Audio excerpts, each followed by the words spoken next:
Welcome to AI Updates. Detecting cancer often depends on identifying extremely small cellular changes that are difficult to see. Pathologists traditionally examine tissue samples manually. However, human interpretation can sometimes vary. PathAI uses AI trained on millions of pathology images to analyze tissue samples at microscopic resolution.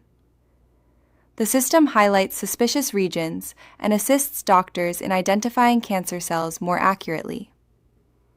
This improves diagnostic consistency and allows treatment decisions to be made earlier. AI enhances the expertise of medical professionals and increases patient survival chances through early detection. AI isn't replacing doctors, it's strengthening their precision. Do you believe AI will completely transform medical diagnosis in the future? Share your thoughts below and subscribe for more AI insights.